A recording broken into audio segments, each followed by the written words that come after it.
Hello people!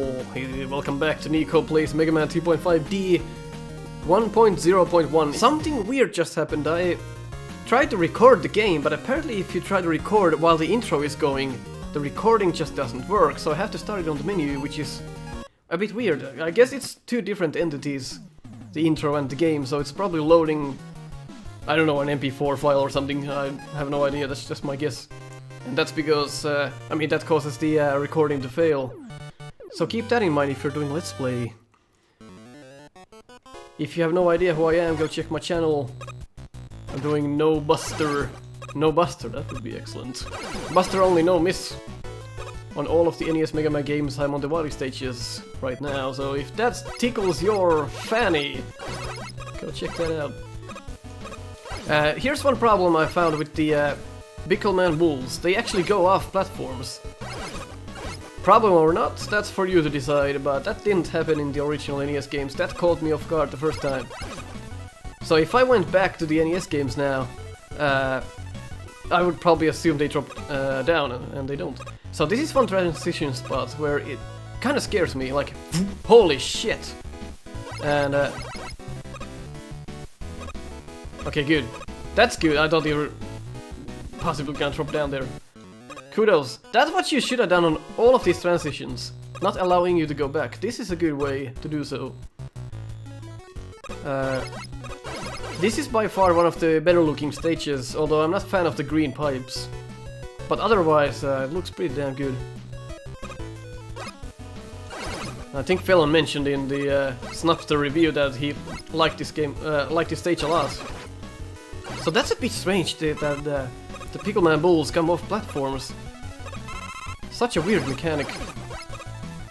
Of course, Shadow Man No Miss doing so much, or making my life so much harder. This stage is kind of nightmarish for me, because I was in Shadow Man stage for like 3 years trying to no miss that bastard. So here's one bug I found. I'm kind of trying to reproduce it, just so you can see it. You can actually stand there sometimes when the block is not there. If I can't reproduce it here soon, I'll just give up. But you see it in the Snupster review. Yep. You can go check the review footage, it's there. You can actually see Mega Man standing on nothing. I'm not gonna do it now, because that's just gonna devalue my video, so to speak. I don't think that's a word, but it's now. I think the grenade guys are a bit faster. Not faster in running, but faster jumping. They don't hesitate before they jump up, so that's kinda... Oh! Dangerous. I don't mind small changes to the enemy AI like that. Make some enemies a bit faster and a bit smarter, that's okay by me. This is one part where my neck is literally about to snap. I'm looking so high up, because I have a 27-inch monitor. It's a huge estate to be looking at something that's moving like that. I wonder if you can go up there, because there's something up there, I think. Oops, didn't jump there. It's okay in the end. Keep in mind, I haven't played this game before, so might do some stupid shit. So everything in this stage I like so far, except the Pickleman Bulls. They're kind of weird how they go off platforms. Oh, sneaky bastards made that platform low enough for the flea to jump up there. Can't remember the original name. Looks like a bunny and flea made a child. Oh! Oh, I wasn't thinking the one-up would actually stay there. Good job. Not a fan of the green pipes, I have to admit. They look ugly as fuck. That's just my opinion, of course. Somebody might like them. So much that they'll get sensual with them. That's not me though. I'll just wait for him to jump off. There we go. So there are spots in this game that feel empty to me. Like especially Splash Woman stage. It has a lot of spots where you're just running and there's nothing there. Kinda feels like the last stage of Castlevania 2. in that sense. That's one spot where the Pickleman Bull just doesn't play in your favor. So Shadow Man's weakness, I think it's snakes. If I'm not mistaken. You can see the top here with the Robot Master's hilt. It kinda looks like it was done in paint. No offense, but I just don't like it. So, what comes to Shadow Man's AI, it's pretty damn close to the original. I'm gonna let him do some cycles before I kill him. It's actually, if this was the Shadow Man from the NES games, it would be a lot easier.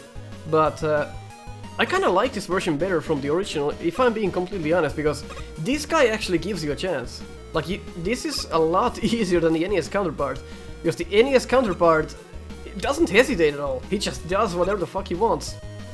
And it does seem like if you're far enough, he'll probably slide. Nope, it's random. Okay, it's still okay because you still have time to interact. That's pretty cool. Because when you play the NES game with Shadow Man, on the boss fight, you're gonna get hosed with Buster only. Because he doesn't give you any clue before he does his attack. Well, okay, he does. He does give you a clue, but it's so short that you actually don't have any time to fight him, like, in a fair fight. It's not fair. That's what the NES Shadow Man doesn't have going with it. It's just unfair. But this guy, you actually have some time to... I think this is the best boss so far. I kinda like that. So that's excellent. I kinda like that. So Shadow Man actually in this game gives you a chance to see what he's about to do, and that's pretty fucking good. That's good. I have to give you kudos for that. That's well done.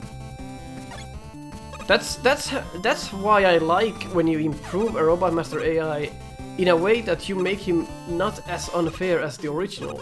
That's when I think it's okay to modify AIs.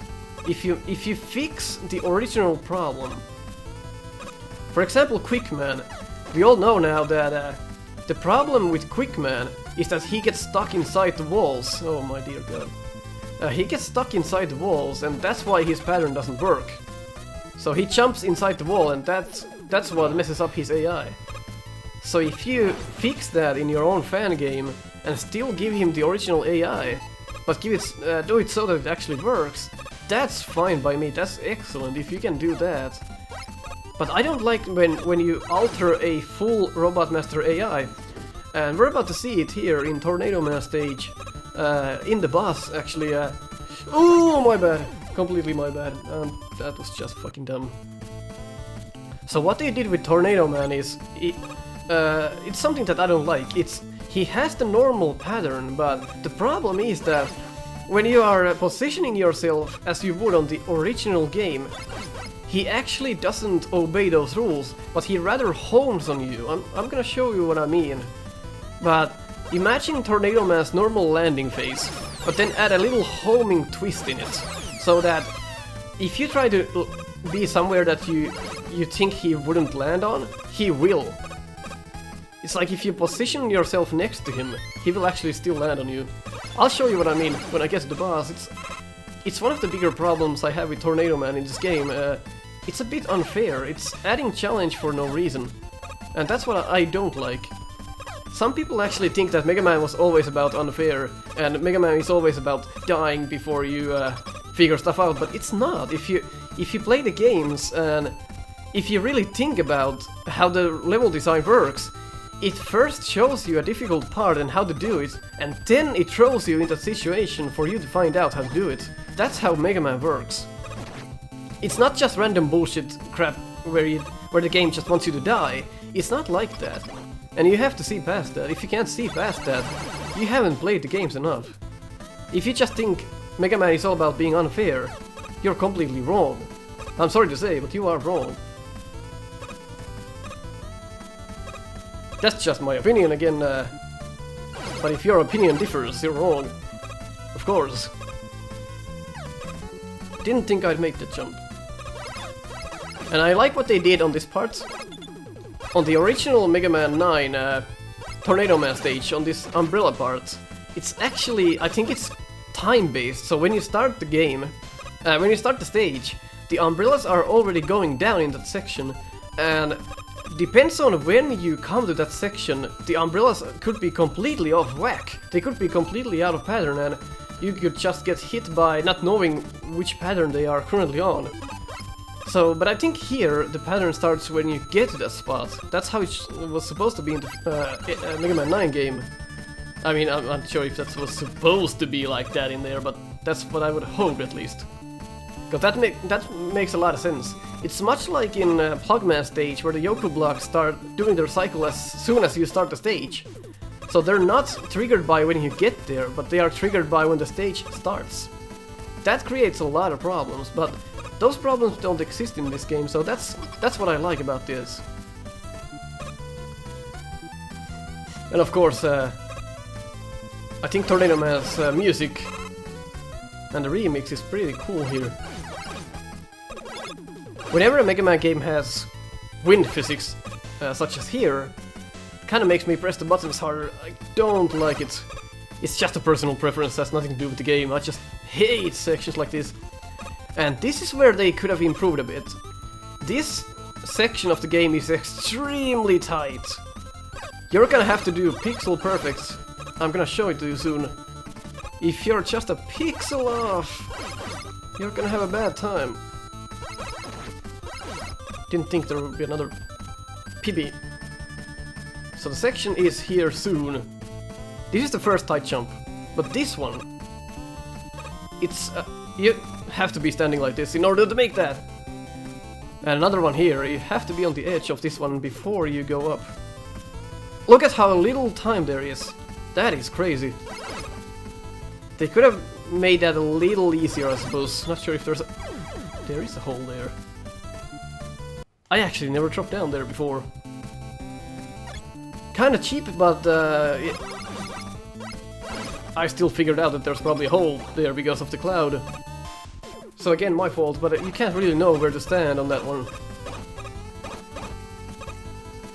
I guess some of the wow factor of this game is eaten by the fact that it is using the original designs, and I'm not sure why they did this. Is it to commemorate the old games, or I'm not sure. But if it was all new designs, I would have liked this game a lot more. But that's my own opinion, and you might have different opinions. If you truly wanna experience the same stages again, slightly different, then you'll enjoy this. More than me, anyway. Tornado Man stage has always been something to tread for. But I like they included Mega Man 9. Because Mega Man 9 is one of my favorite games. Oh man. This is what I mean about this part. It's so tight.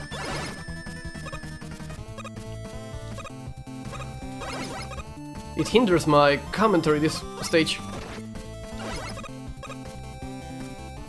You're probably clenching your butthole as much as I am on this. Gotta be on the edge, I have to be on the edge to make this happen. Oh Jesus, okay, so let's position ourselves right at the edge. Nope, there we go. And now we should have an easier... It's like completely out of pattern now. Did we scroll it on the screen like the wrong way? There we go. That's a bit strange. Ah! Alright.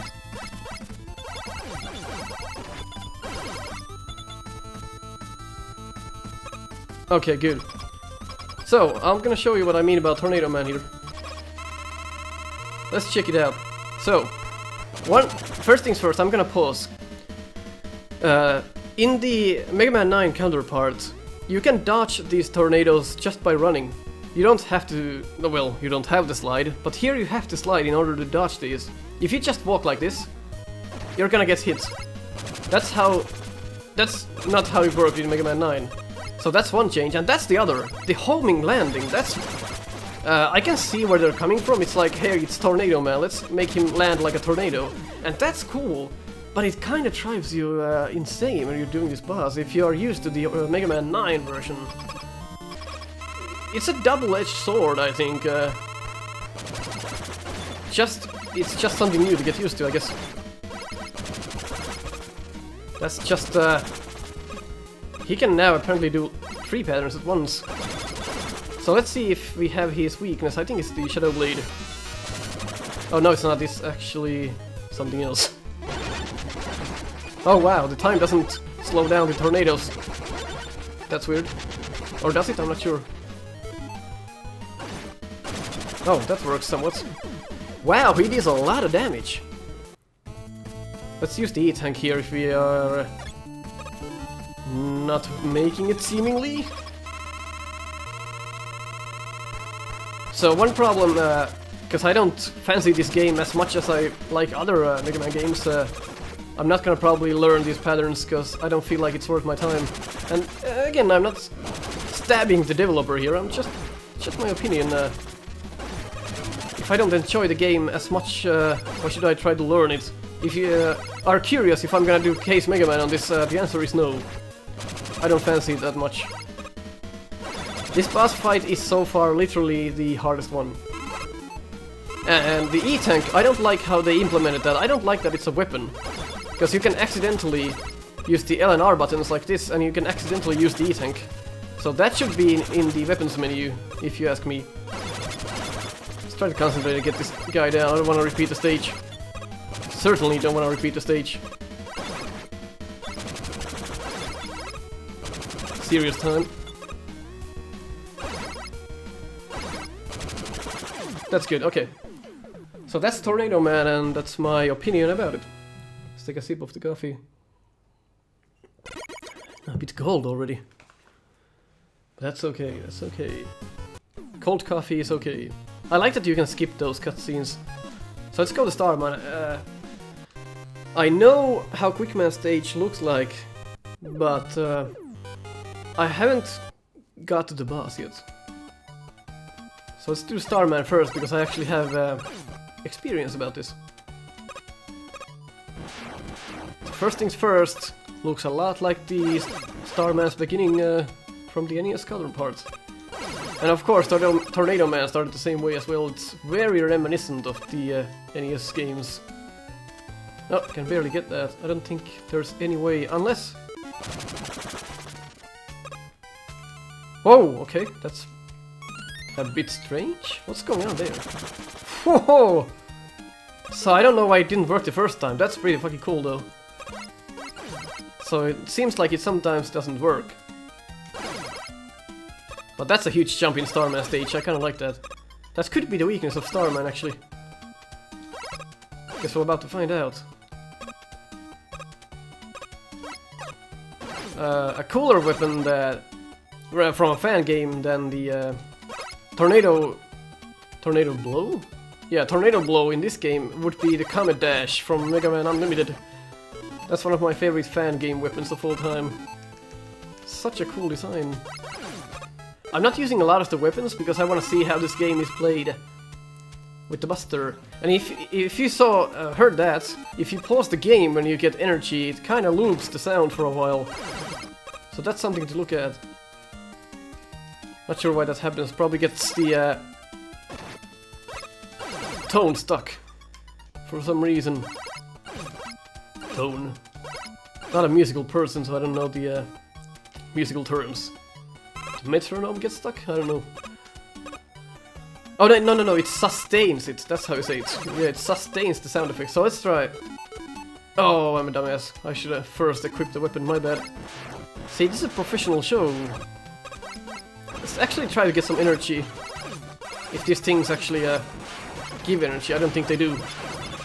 Let's try to get some from this guy. Okay, there we go. So let's try. Yeah, see, it gets stuck. So that's one thing. Glad we got that. It's actually kind of annoying. Problem with this part, it's far too easy. The first thing I ever did on the stage, I tried to be up here, but of course I have to move a bit. But for most parts, you can just stay in here.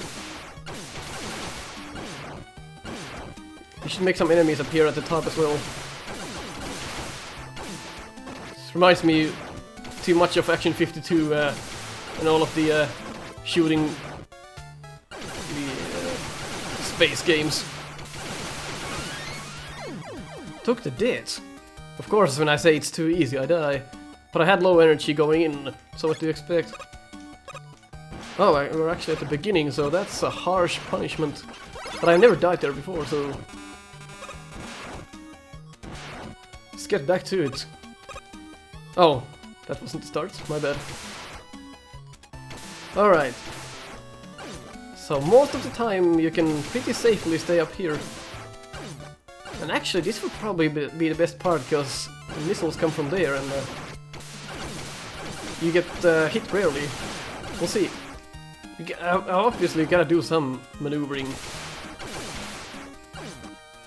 But I think it's just too easy, this part. It could have been harder because it is Mega Man after all. I'm not sure... Did I select hard when we started this? Because I haven't seen any differences. Maybe it's just the damage you take, I guess. Maybe? So if that's so, I can understand why I died here. If it's on hard difficulty, you do take a lot of damage. That's a cool section though, could be better. This is an asshole move, put the opponent there with death spikes on top. Let's get the energy. We're not gonna lose anything but time on that. Let's try again. Yep, it does sustain it. So it's just not once, it actually happens every time. I think the stage has a cool gimmick with the gravity here. Reminds me of Gravity Man stage. And they are added to Starman stage. Should try to feel our tornado blow to get the energy for the boss, because I think that might be the weakness. It's just a guess. I literally don't know. Oh! They're just gonna keep chasing me, aren't they? Let's just get renegade! Oh, what the f... Can they actually... Oh my god, I thought they were gonna be on the fight. Okay, so Star... Wait, what the fuck? There's spikes up top. There weren't spikes on the normals difficulty, oh my. So, problem with Starman, his shield is way too large. Okay, that's not his weakness. Okay, that's a bit of a problem. Maybe it's time. That would make sense though. It does some damage. Oh, my bad. I accidentally let go of the button too fast. So the time weapon does deal damage. Time slow. Snakes, I know for a fact, do nothing, so... It's probably a quick mass weapon. But I think we're okay with the time stopper, or whatever the fuck. Yeah, it deals 2 damage. His shield is so large! Like, that makes the fight difficult. His shield was very small in the Mega Man 5 version. I like how you can still fire the Buster, even with the weapon energy completely off. So sometimes I don't even notice I ran out of the weapon. It's just a music cue, but if I was playing without sounds on, there is no indication that I ran out of the weapon. Consider not making the Buster fire when you are out of the weapon. That would make it so that you're clear that you don't have any weapon energy left. Because without sound, that's barely noticeable. The UI is so small. That's just, I know, personal crutch, probably, but something I noticed. Something that irritates me in a personal level. So once you get the fight down, it's not that hard, but the shield is humongous. So that's it for this episode. Hope you enjoyed. We'll come back in episode 3, if you can count from 1 to 3. If you enjoyed this, leave a like. And I'll keep doing this. I'll keep doing it regardless if you leave a like or not, but you know what I mean. Catch you next time.